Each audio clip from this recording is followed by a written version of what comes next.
Burning our way into hour number 2. Welcome back inside the Parisi Palace, high above 2919 East Broadway. This is a live edition of the Jake Feinberg Show, coming to you live on Power Talk. Please go to our website, powertalk.live. Download our free app and stream all of our live local shows, including Solomon on Blast, The Jim Parisi Show, and yours truly, The Jake Feinberg Show. We can't thank you enough for making us part of your day today, so I can continue to enlighten peeps through cats that normally express themselves through their instrument. I get an opportunity to actually break it down with them verbally because, let's face it, there's only two letters that separate music and magic, and it's an honor to bring back a friend of the program, decorated bass player and a cat who has been doing it for decades, Mario Cipollina. Welcome back to the Jake Feinberg Show. Hi, Jake. How you doing? Good to hear you, brother. How are you, man? I'm doing good. You're talking about cats, and my cat's on my lap digging his claws into my knee. Yeah, no, I've had that done before too, man. You tell the cat he just has to wait. He has to wait an hour until we're done. You know. Right. Yeah. Well, if you hear any yelping, it's just me getting gouged. That's all. Hey, you know, I got to tell you, I put up an excerpt from one of our interviews on Facebook, and the legendary pianist and arranger Tom Salisbury said, "My daughter took piano lessons with Mario's mother." I believe that. Back in the day. I didn't know. Huh. So, your mom had piano chops, or she was just a straight ahead teacher? Serious chops. My mom was a concert pianist in the 30s and 40s. She was a protege of Jose Iturbi, who after the bulk of his touring, ended up doing a lot of movies. He did quite a few movies in the 40s. Yeah, and so she had serious chops. In fact, one of my favorite memories of my mom playing is we lived up in a canyon in Mill Valley. That's where I was born and raised. My sister still lives in the same place. And in the living room, we had a very big living room. My dad built the house. And in the living room, there were two Baldwin grand pianos dovetailed. So they were right but next to each other, so the pianists could face each other. And sometimes, for a while, Nicky Hopkins was living with us. When he first moved here to move from England to America, he lived with my family for about 6 or 8 months, and while he was starting to play with Quicksilver, and a number of times I'd come home from school, and Mom and Nicky would be playing two piano classical pieces together, and I'd sit up on the hill above the house and listen to the two piano concertos being played down in the house. It was awesome. Oh, that is so badass. That is ridiculous. That is ridiculous. How did your brother make inroads in England? In the sense that did Nicky come over with the Stones and they connected that first time around, and then when he came back to the States, he crashed there? How did your brother have a connection with him? Honestly, I believe it was through Pete Sears. I think Pete introduced them, but John had never been to England. John didn't go to England until later on when he went over with the Man Band. But so somehow they met, and Nicky was a huge Quicksilver fan, and this was right after the Quicksilver. See, their first album had come out, and Gary Duncan left, and so they were looking to kind of reform, re-instrument the band, and coincidentally, Nicky and John had met, and Nicky joined the band. John said, "Yeah, we're looking for another guy." So the next thing you know, they had Nicky Hopkins in the band, which was great.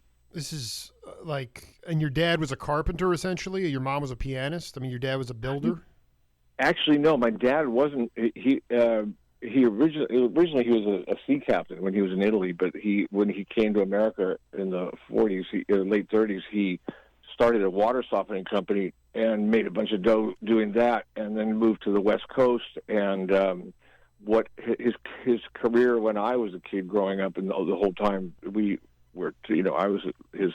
What's the right way to put it? Well, during my childhood, my dad was a realtor. He sold real estate, and You were, he was not a contractor at all, but he did build about 3 houses by himself. He just did it. I mean, so would you say you were like kind of apprenticing under him, so to speak, or you were just like working under him? Under my dad? Yeah. No, but when he was building our house, he started building the house when I was about 3, and he was working on it until I was about 8. So the only apprenticing I did was help. He'd let me carry a brick or pound a peg into the floor with a hammer or something like that. But no, I didn't apprentice at all. Talking to Mario Cipollina here. It's so great to talk to him again. And I wanted to talk to you about. You're in the studio right now. We let in with a tune called "Fool." And the Fool, rather, and no fooling. It's called, yeah. No fooling, and can you talk about what still gets you off about playing music? Is it meeting people in an organic fashion and connecting on that level? Is it cutting an album? I mean, you've done it all. I just want to know what still gets you off in 2016. I love the instrument. I love bass. I always have. I remember distinctly the first time I heard bass and made a choice to play it was when I was 6 years old. It was in first grade, and some symphony players came and to our school, and we were back then. You could, in elementary school, you could choose an instrument and be taught in school, and so these symphony players came. There was an assembly, and all the kids went to the assembly room, and on the stage, all these different musicians would come and play their instrument for 30 seconds or a minute, and then they handed out. You remember mimeographs, that stuff that smelled really good, the little paper. Sure. Everyone had a mimeographed piece of paper with a drawing of all these different instruments. There was probably 15 different instruments that were on this piece of paper. And when they played an instrument, if you liked it, you could circle it, the drawing of that instrument, and then you could start taking lessons. And I remember when the guy pulled his bow out and pulled it across the strings, and the place started vibrating. I could feel it, and I just loved it. And to this day, Jake, when I go do sound check or sit down in the studio and plug in and start getting tones, I'll play the first note and just feel great gratitude, grateful that I have that in my life. I just love the instrument, always have. Yeah, and all the other stuff is kind of gravy, but just having that instrument in my life is everything. Can you talk about like this being in the studio, who you're playing with? I mean, I called you yesterday, you were in there, and ultimately the process of because it was cool. I went back last night, I was geeked up for the interview. I was listening back to our interview, and you were talking about how much you were digging on improvisational music, because it's so rewarding when you're up there with people that have big ears and that are listening, and there's all this sharing and communication. Is that right. what it's like in the studio, or is there a micro? I don't know what the right word is. It just is there a drag? I mean, can you talk? Is that can it translate over in the studio, or does that only happen in the live context? Well, fortunately for me, and when I've talked to you lately. I think I've talked to you about my friend Kenny, who's a drummer, and I've played with a lot of drummers, but Kenny just happens to be, one of the best drummers I've ever heard. Period. And we were introduced about in 2009, and ever since then, we've never been on stage together, but we've played together regularly since we met, and Kenny has a place where his drums are set up, and he's got a Pro Tools rig, so his drums are always mic'd up, and so what we do is we get together occasionally, like we did yesterday, and we just sit down and start playing. We don't talk about what we're going to play, and we don't try and play something that we played last week, or we just play. And and Kenny, it does something I always swore to myself someday I would do, which was that I would have a studio where I could play, and I would record everything. But back in the day when I made that deal with myself, recording involved tape, and tape was a real consideration. As you know, the 2-inch reels of multi-track tape are, kind of a couple $100, $250, something like that, and they record at 30 IPS. You can record 17 minutes of music on a reel of tape.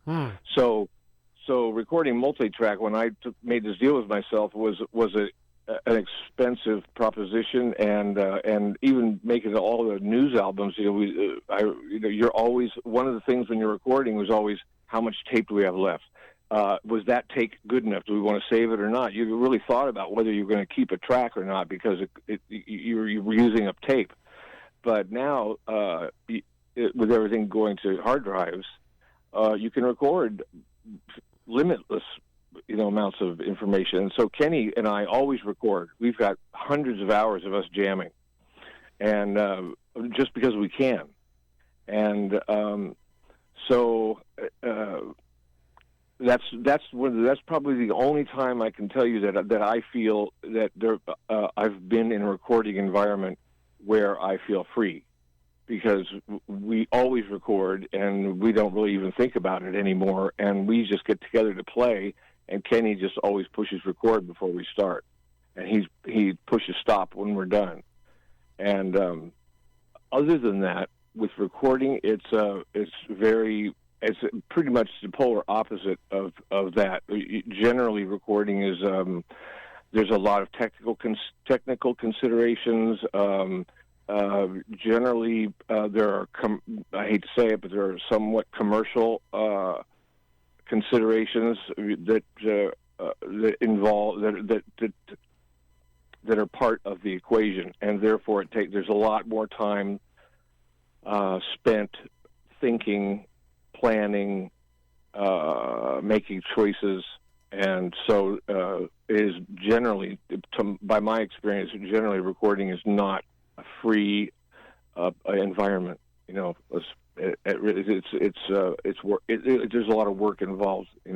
Yeah, I don't know how to put it. No, I mean, I think you did a great job. I mean, to me, I want to just read you this thing from George Porter from the Meters. He said that, and he's talking. He went to Nice in France with Professor Longhair, and he met Dizzy Gillespie there, and he was just talking about.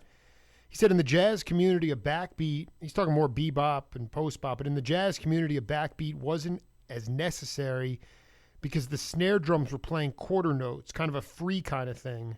Secondary melodies on top of the swing thing. And, I realized that, like, you and Gibson and, Stone Ground, in the 70s, do you distinctly remember that when the bass drum started to play a major role in the groove? Because you listen back to stuff when the top part of the drum kit was being used, and it was just a very, very different groove. I was hoping you could talk about, how you try to play off, how aware you are of the bass drum, and how if you try to stay away from the snare drum. Wow. Well, I'm very, very aware of the bass drum. Obviously, well, maybe not obviously, but the bass and the bass drum can complement or get in the way of one another, depending on many considerations. But for a long time, I think that when you asked about when did the bass drum become such a factor, my guess would be when dance music started becoming a big consideration, and so bass drum in dance music was really important, especially since when people would go to dance clubs, the low frequencies are what you feel when you're dancing, I think, a lot, and so they have a lot to do with dancers' perspective of the music. So the simple answer to that question is, when did bass drum become as important as it became? I would suppose it would be when dance music started being a commercial, started charting, and So I guess that would be disco music in the 70s. Ugh. Yeah. Well, I mean, have you? He was talking very much about, funk was kind of part of the lexicon. Really, you came of age right when that music was coming in, or when that term was developed. But do you try to make an effort to play when the drummer's playing the snare drum? You're not playing notes then. No, I don't. But I do like leaving holes. I definitely. I always look for a place where I can not play because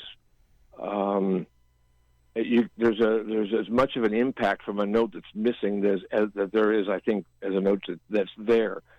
The kind of less is more. Oh no! This is what I want to talk about. Is that can you talk about, because Miles had the line? It's not what you play; it's what you don't play. But I'm curious about what you learned from Quicksilver, going to see them in '65, or if your brother was, if you learned that from Quicksilver, the idea that the pockets, the space. You said you like to leave spaces. I want you to talk about space. It's nobody knows what space is anymore. So I mean, that's right. So riff on that. It's a really good point, especially like when you see a show like The Voice, or it's almost like people. There's a lot of overall. It seems like there's people are try to play or sing something that's going to impress somebody, and I think that impressing people has grown to equate with how many notes you can play, how maybe how fast or how riffy you are, and if you, with regard to the initial question, my first exposure to the criticality of a groove, honestly, I got to say, it was watching Greg Elmore play drums.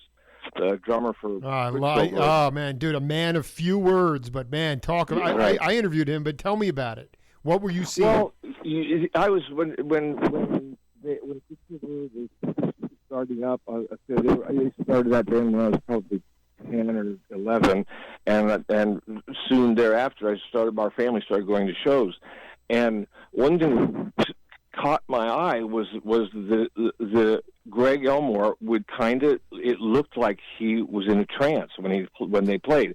So the other guys in the band are all throwing shapes and looking cool and stuff, but Greg, it seemed that he would pick a spot in the audience or on the ceiling or on a wall or something. He'd pick a spot and just stare at it, and he would stare at that spot while he think, and it was very clear that was part of his process of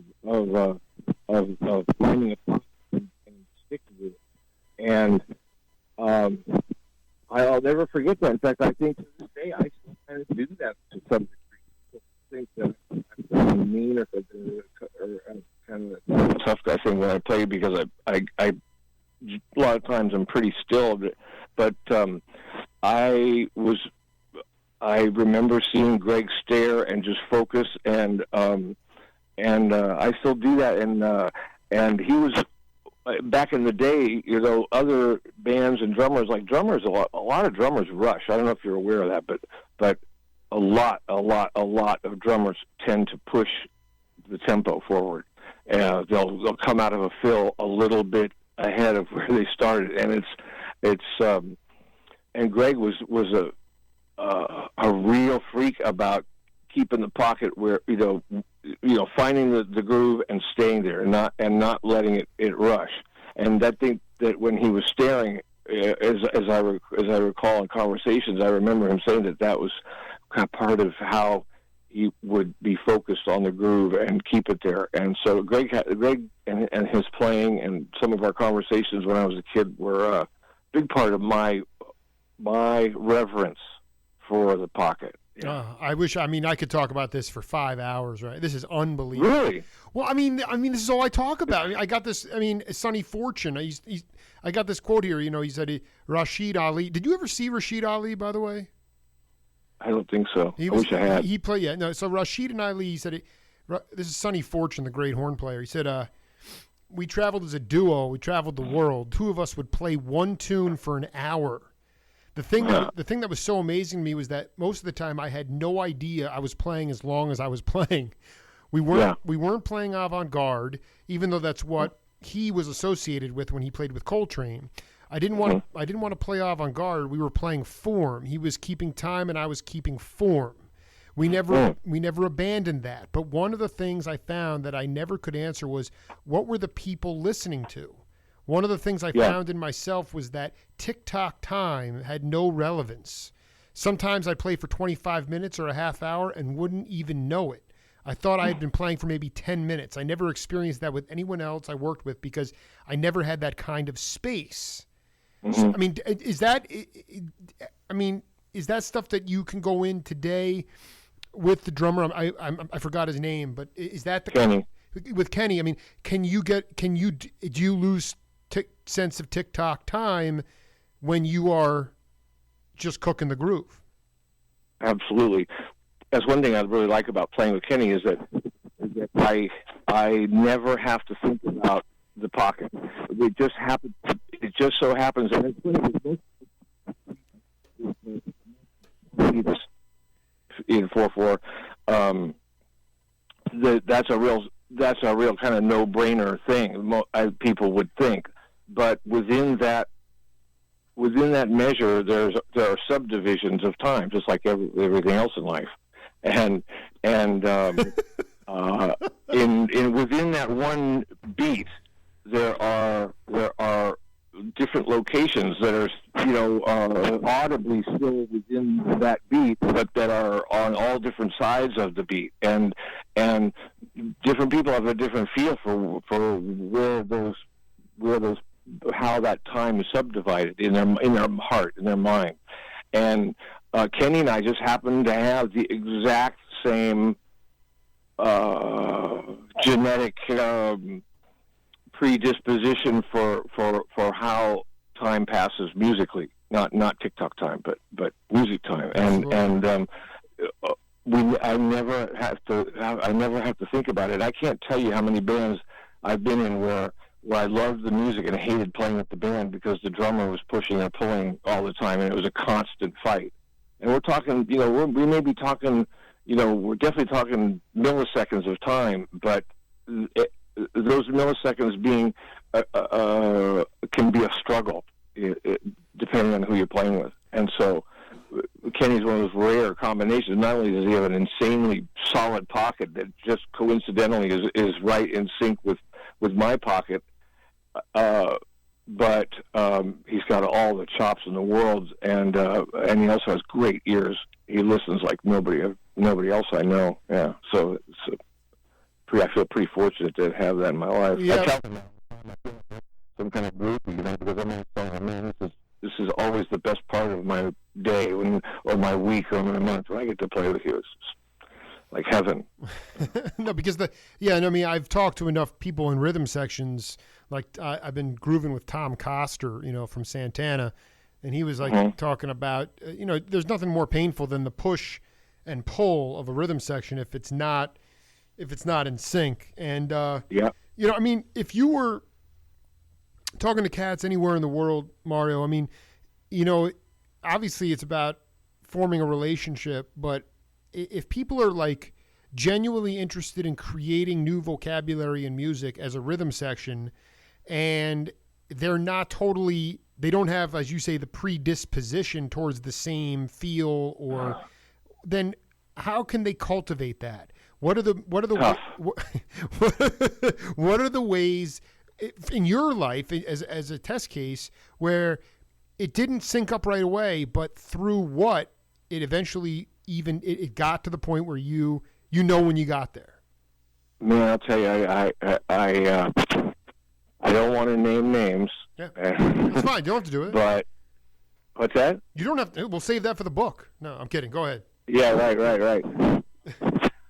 I have in the last number of years have experienced what you're talking about, where you get together with a new bunch of guys and you're not, the music's great and you love the people and stuff, but there's a pocket discrepancy, and I'm the kind of person that, I'll work with it for a while and just let it see if organically it'll settle down, and then if it doesn't, I'll start addressing it, openly, or generally I would talk about the problem as I see it with the person, but so far I've never experienced addressing that as an issue, agreeing that it's an issue, and having it work out. I did. Having it get noticeably better. It's like I said. I think it's actually, it seems to be something in someone's makeup, not in their head, but in their DNA or their.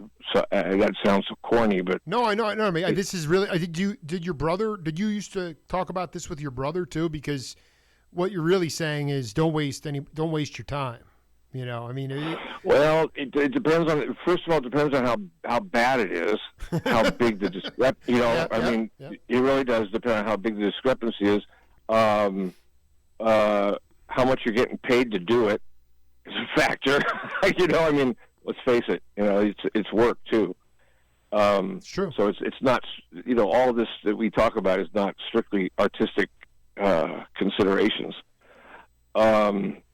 In a perfect world, maybe in my perfect world it might be, but that's not. And so, if it's a great gig but you're having to struggle with this pocket issue, you might just keep your mouth shut and do the best you can, kind of being a clutch, being in the middle, and you just kind of trying your best to sew it together, which is really, I think, a major role of a bassist in a group, is kind of stitching it all together between the drums and the melodic and chord instruments. You've already the pocket discrepancy, that is theory based right there. I mean, it's unbelievable that you could break. Yeah. I mean, did you the other thing I transcribed from you last night, you love being part of a team, the team concept, and I couldn't think of a lesser time in our society when our country, Americans, are totally divided, as no teamwork involved, no compromise at all. And I just wonder where that got instilled. If you could give an example early in your life, how your mom and dad, or even your brother, I mean, maybe it was built in genetically, but I hear you. How you learned to love the team concept. Family. I think that's the first word that comes to my mind. Is I do have a love of family. Yeah. My family's gotten really small. I've lost most of my family, but and what does that mean? What does family mean to you? Well, family is. Oh boy, Jake, that's a hard one. Well, I mean, this is welcome to the Jake Fine. No, I'm just saying. Family could, for some people, family is. I'm the father. I work 6 a.m. to 11 p.m. I have no response. I make money, and that's good. Other people, I know, it's about let's get together and have a jam session, or let's go. Whatever. Everybody has their own. And some families have huge bonds. Some people, the grandparents live close. Some people are all disparate all over the place. I guess the point is this, that I see a break. What you said is profound, because even though it was the first word that came to your mouth, I mean, we are having in this society now a profound breakdown of the nuclear structure of the family. I mean, it's like 50% divorce rate now. So you're talking about broken families, but your family was not. Your family, maybe every family is a little bit dysfunctional, but it was together, right? I mean, you guys, right. Did you do everything as a family? Well, let's back to the initials, the pure form of your question. Yeah. If I had to take the family to my concept of family, I think you could wrap up in a few words: just loyalty, dedication, trust, perseverance. The loyalty is loyalty. I think is the first word that comes to my mind, so if I'm a band member, I tend to be very loyal and willing to try, to be persistent for things to work out and for there to be harmony, and I listen. I talk too much, I think, in general, but I do make a conscious effort to be a good listener. And back to that word, but so those, I think, are the qualities that to me make a good family member. What makes a family a good family is so hard to say. There's so many different combinations of things, but I do think you have to be dedicated and loyal to be a good family member, and be persistent, because when things are tough, you have to stick with it. You don't just walk away.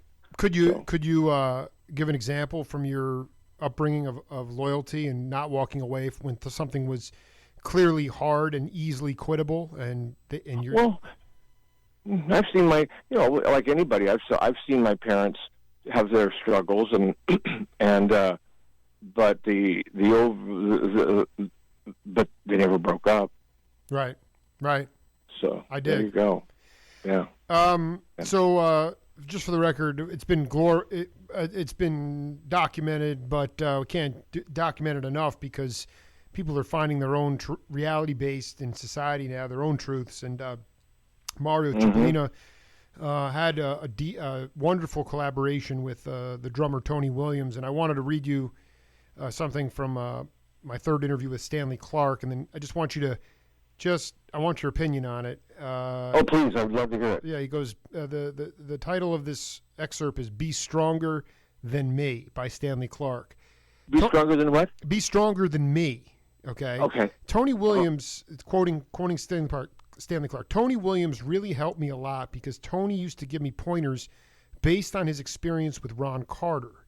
Ron Carter, hands down for me, is the greatest bass player ever. So I would listen to Tony Williams, and Tony said, Ron would do this like this, and Ron would do, and I remember the best thing that Tony ever said was Ron was like a tree in the Miles Davis band. You might think it was Herbie Hancock or this person, but the guy that really held everything together was Ron Carter. And when I go back and listen to those records, I hear it because he was like a tree, like an oak. He didn't move. And so I kind of based my style on that. I'd focus, and Tony was saying, do that. Be that way. Basically, he was saying, be strong, and that was a very cool thing. And you're not used to hearing that from another person, be strong. You have to be pretty confident in yourself to tell another person that you're working with to be strong. And in many ways, be stronger than me. You have to understand product, And here's the point is that going back to the loyalty thing, it's like Tony was secure enough with himself to say, Stanley, be stronger than me. I'm not afraid of that. Be stronger. Yeah. I mean, wow. Can you riff on that? I mean, does that yeah. Jake, I go just with a butt. Here I am. I listen and now I want to throw something at you. For the time, I couldn't figure out why Tony Williams sought me out to play bass with him. We were from completely different worlds. I was not a name anyone would ever have heard in his circles. And it always kind of bothered me why he chose me. He could have had anybody to play with him. And in fact, when we did the Tokyo Jazz Festival, they called it that show Live Under the Sky. There was a Tony Williams night in Tokyo. Out of a 5-night series. One of them was Ron Carter night, and one of them was a bunch of different guys, but the other one, Tony, was one of them. And they actually recorded the show. It was a release. The album was released in Japan, never came out here. You can find it on the internet, but Tony had all these chops, and I'm not a chops player at all. I'm definitely more of a groove and parts guy. I don't like soloing, Everyone knows that, and I can't tell you how many times I've been on stage and they say, "Okay, hey Mario, take the solo," and I'll just shake my head no. But I think I figured it out, and that's what Tony liked about. That's why he asked me to come play with him. Is that I was his tree for that period of time, because I didn't have the chops I did not really qualify to be in his band if you were to look at it on the surface. But if you listen, for example, if you were to listen to any of the songs that we played that night, you can hear Tony moving around the beat because he's so. His mind must be going a million miles an hour with all the ways that he can skirt around the downbeat. I mean, he's a master of it, and he always knew that no matter where he went, Mario was going to be there doing what he does, and I'm not. It's not a stroke to me, but it actually was the answer to my question. Why would he have me? It's because he likes to have a tree. That's right. I'd never had heard that about that. I'd never heard that. I have not heard that interview with Stanley, but I'll send you the interview. Yeah, no, please. It was because it was. I don't know if I told you this or not, but because my tentacles are so far out on Facebook, this independent filmmaker reached out to me in May and said, "Hey, I've been reading your excerpts. I really dig your point of view, and I think there's a couple of projects that you can help me with. So give me a call if you can." Long and the short of it is that we're doing a film documentary on Stan Getz. Okay. Okay. And Stanley was talking about, because there was a period of time with Stan when his rhythm section was Chick Corea, Stanley, and Tony Williams. And yeah, poor guy. Even Stan was like, he'd go over to Stanley. Getz would go over to Clark and say, "Hey man, this guy Tony's he's playing so fast, and on fire." And I think Stanley was relating it to that experience. But the truth is that I'm because of this confluence of events, I had an opportunity to do an interview with Huey Lewis. Typical Jake Feinberg interview where nothing pop based. It was all just taking Huey off into different portals. And I got to hear that. You're going to die. But the point is that he talked about his dad was a big band jazz fanatic, and they were at Zoot Sims's funeral, and at the time Stan Getz was dating John Walsh from America's Most Wanted. He was dating his sister Jane Walsh, and he went up to Huey, and this is early news. This is like '84, like sports kind of area, and and he walked up behind Huey at the funeral for Zoot, and he goes, "My girlfriend wants to eat your shorts." And then he said, and then Huey's like, and then of course his dad was right next to him, and he said, Stan said, I can play your music too. You want to play together? And Huey's like, "Oh, okay, that's great." And so Stan walked away, and Huey's dad looked at Huey and he said, "If you don't play with him, I'll never talk to you again." Yeah. And he goes, "That's great." And but then ultimately, Another World Part 2. Were you on that cut with Stan? Were you in the band at that point? Because Stan eventually was. Yeah. I mean, do you remember him coming into the studio and that stuff? Yeah, I made all the albums with the News. I was there. I was there for the session and the video shoot, which was fun. There's a video of. Have you seen that? Have you seen the video of Small World? You got to see it, Jake. It's a trip. I got to see it. I haven't seen it. You got to see it. It's so cool. We actually got Stan to lip sync a few of the lead vocal lines. So in the end of the song, as it's riding out, you see Stan Getz. It switches from him playing sax to him lead singing, and you kind of coaching him. It's fun. It's great. Oh, so funny. Gotta see that. It's really fun. To me, I wonder about. The more and more I talk, I've talked to 4 dozen cats, everyone from Lalo Schifrin, now you dropping that, and people like, Johnny Mandel, who, Stan was the first guy to cover his tunes. He was so melodic, but he was old school improviser in the sense that if he didn't hear it, he wasn't going to play. Okay. Yeah. Meaning that, you know what I mean? You know, like where you were saying before, there's this propensity now for these technicians and this sort of spastic effort to show off monster chops, and there's no space. Where Stan would just let the rhythm section come in and accentuate and maybe come up with a new idea.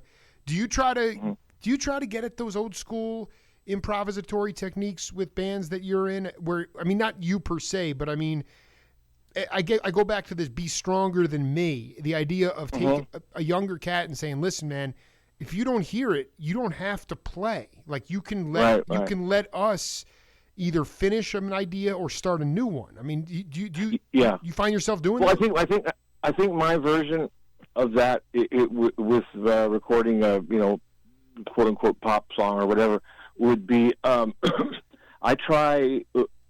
don't try to see how I can be heard on a track. I am always thinking about what's the best thing for the song.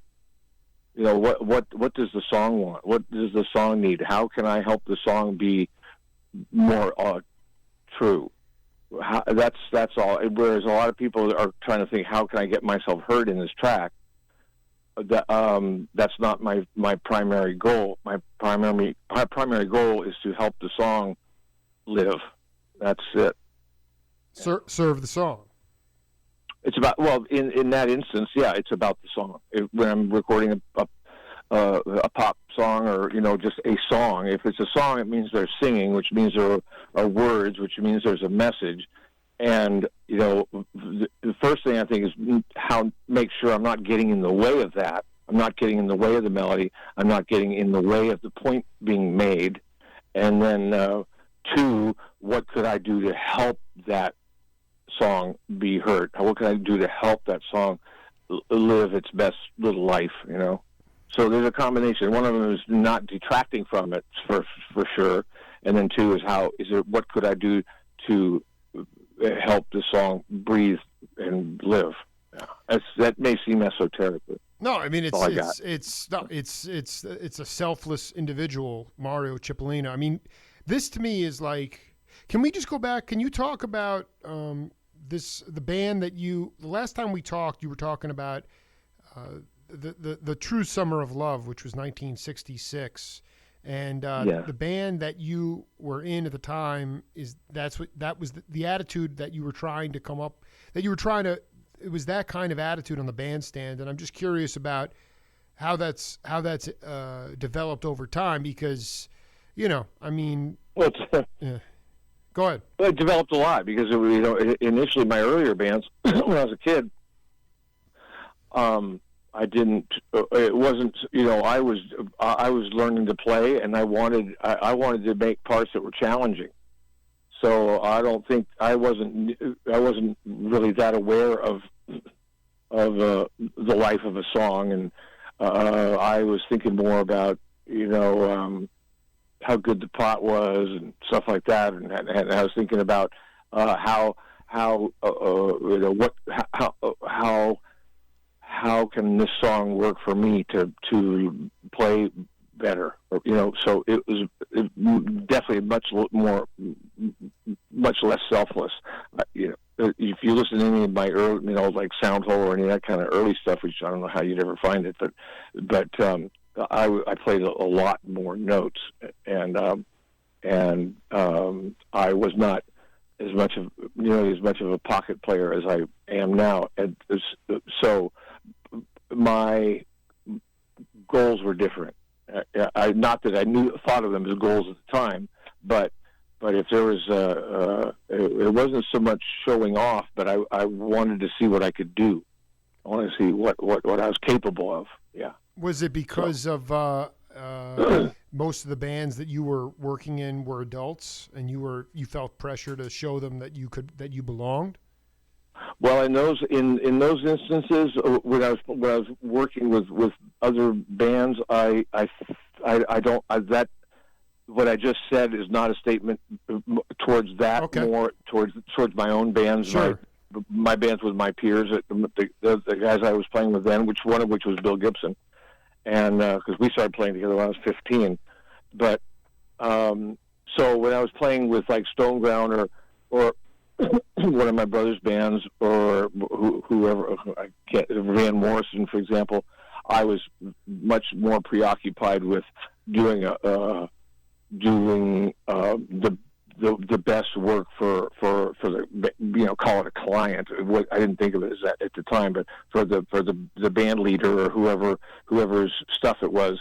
But with my own bands, I was more preoccupied, I think, with learning more about what I could do. So, in other words, my bands, I played more notes, and I was not so reverent for the space. And when I was working with other people, usually a lot older than me, I think I was trying to make sure I didn't stand out too much because I didn't want everyone to notice, hey, I've got this kid in my band. So yeah, you just sort of hope that people wouldn't notice. Just play your part. Right. Yeah. Absolutely. I did. Yeah. What bands were? I mean, aside from your brother, what bands were you the youngest in? All of them.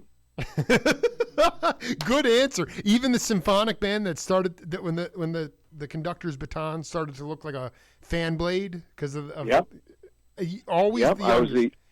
I was always the youngest, and now I'm always the oldest. Right. Well, it's funny how those things work. I think one of the coolest musical relationships, even though they didn't have a huge. I could be wrong about this, but I just was hoping you could talk about the relationship that your brother had with Jerry Garcia, and also your relationship with Jerry as well, because there's kind of like this sort of interesting thing in like 1983, which was really Reagan was on his way to his reelection.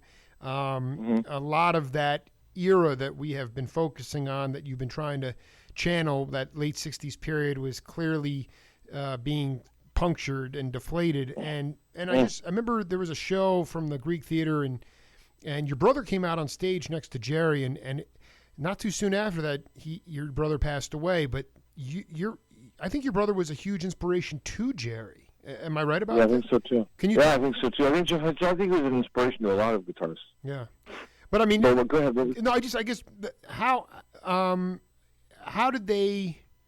Did they? I mean, they obviously crossed paths, but did they have a? Was Jerry somebody that would show up at the house? Did you guys used to? I mean, how close was your brother and Jerry?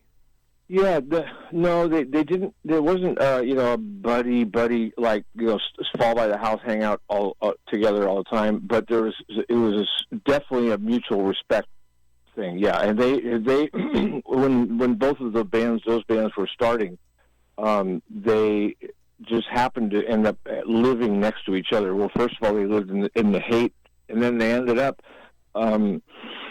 In 65 or 6, Quicksilver lived on a ranch together out in Olima. Wow. Olima is West Marin, and it's very country living out there, ranch land. And it just so happened that the Grateful Dead lived on a ranch next to the ranch that the Quicksilver guys lived on. So they were next door neighbors, with probably 20 acres in between them, but they were next door neighbors.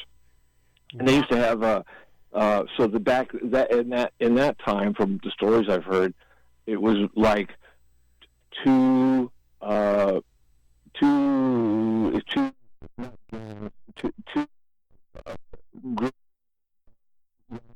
guys, kids basically, that would play games with one another, and they usually ended up being kind of like a war of cowboys and Indians. The Quicksilver guys were always the cowboys, and the Grateful Dead guys were always the Indians. And they would actually go out and have like mock battles out in the fields and stuff.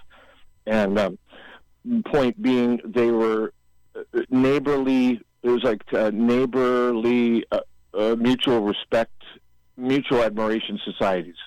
And so it wasn't so much that they hung out on a daily basis, but there was a distinct mutual appreciation between my brother and Jerry, and probably other guys in the band too.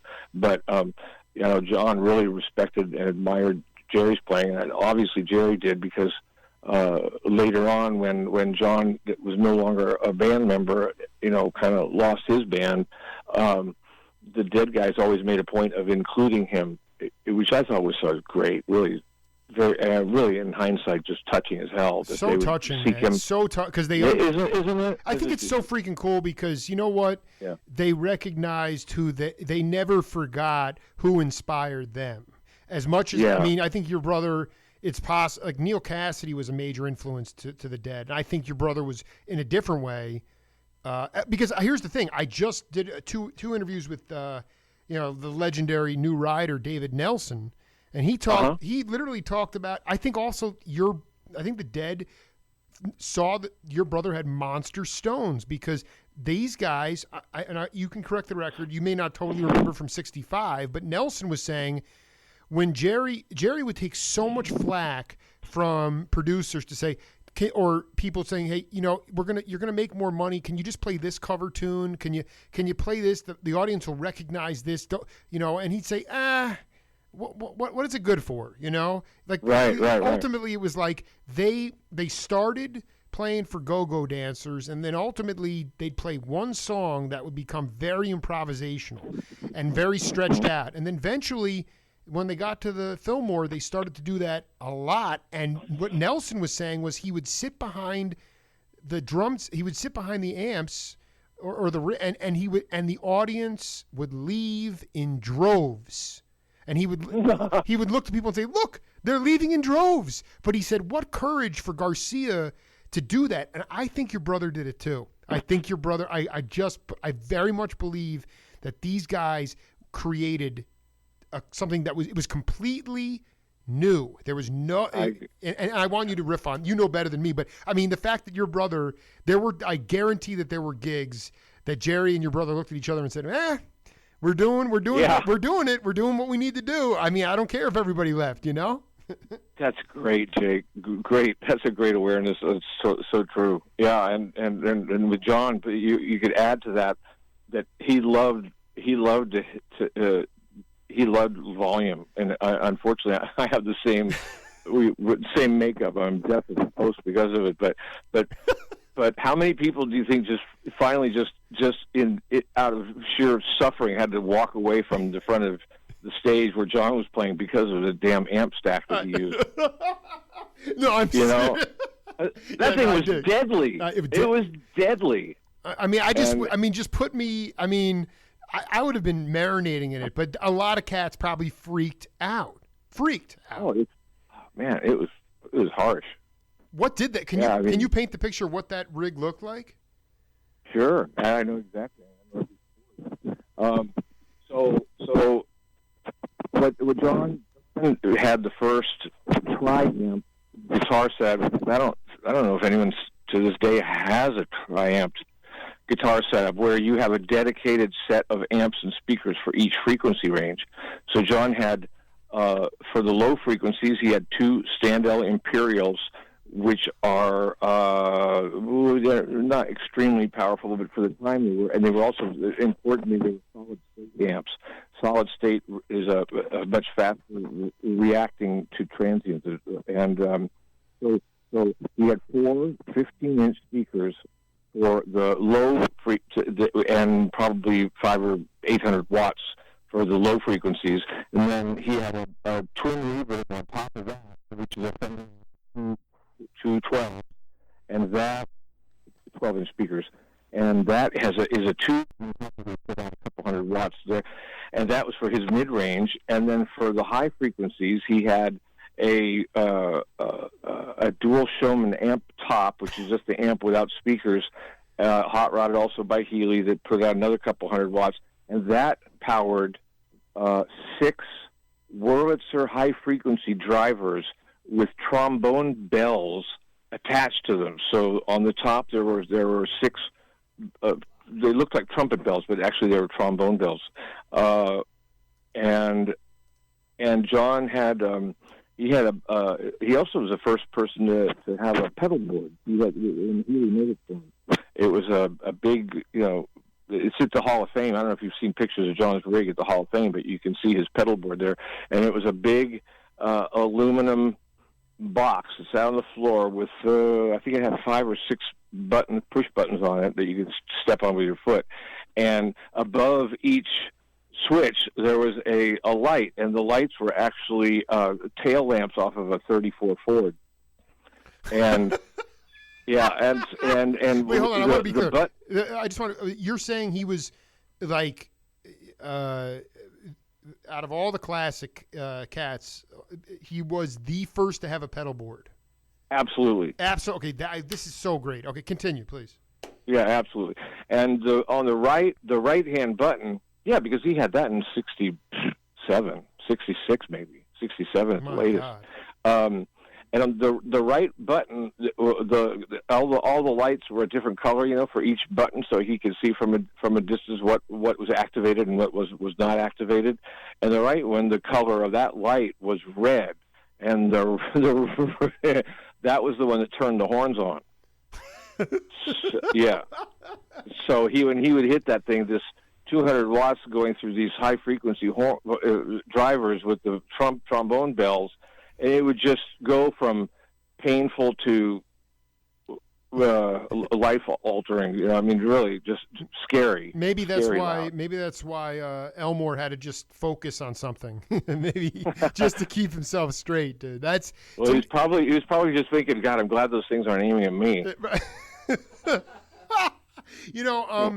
We're cooking here as we wrap up set 2 here with Mario Cipollina. I've been kind of obsessed asking people about this idea when you play within a collective group of improvisers and everybody's on the same page. I look at today when I go see a generic rock concert or, some kind of very formulaic show, everything is in 4/4 time and everybody is very, very conscious of where the one is. And it's kind of stilted, it's kind of stunted, and I want to talk to you, somebody who was just in and around this whole period of, well, let's just take off and see where it goes. Can you just talk about your concept of the idea that when you're on the same page, that any note can be the one, that ultimately it will all come back around again? Can you talk about a musical experience where you really where you got that concept and it liberated you? Yeah, sure. Yeah. Well, first, I want to comment on something you just said, which is you brought up concerts today. Yeah. Well, one thing I got to point out is that concerts today are programmed. Right.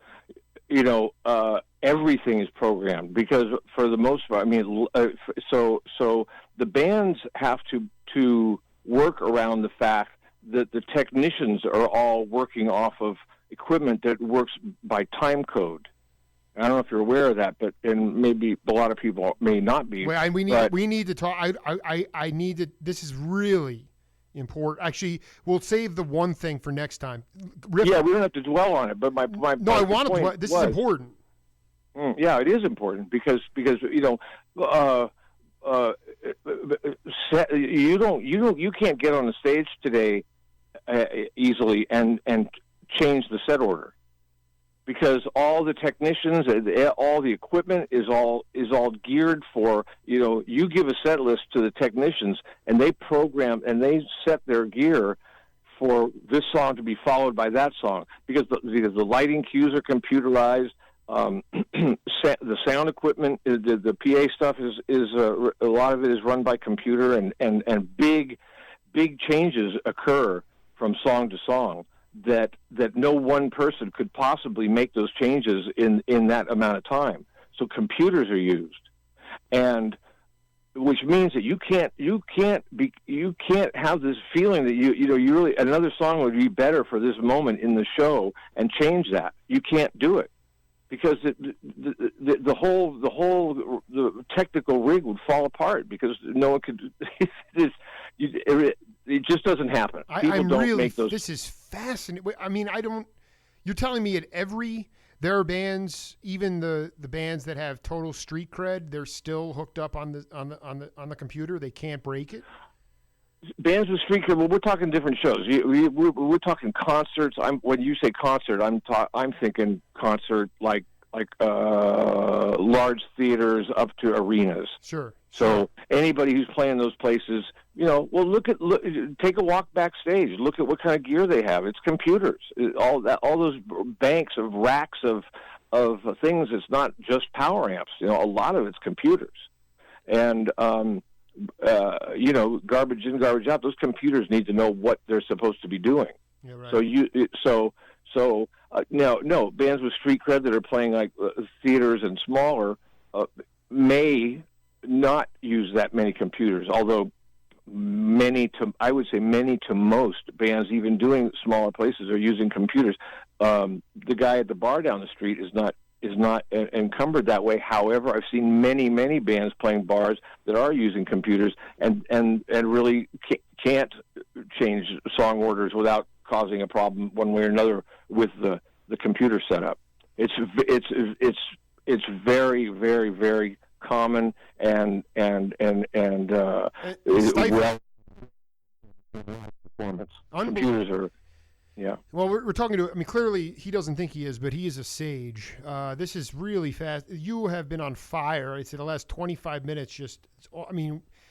It's amazing technology. The way your brother used it versus how technology is confining music today is fascinating. Yeah. I mean, it is really fascinating, and we have reached the end of set 2, Mario. So, oh my God! I just looked at my watch. I had no idea. We burned. We're done. Yeah, we're not done though. So listen, man. I'll hit you up later. But much love to you, brother. It was always good to hear you.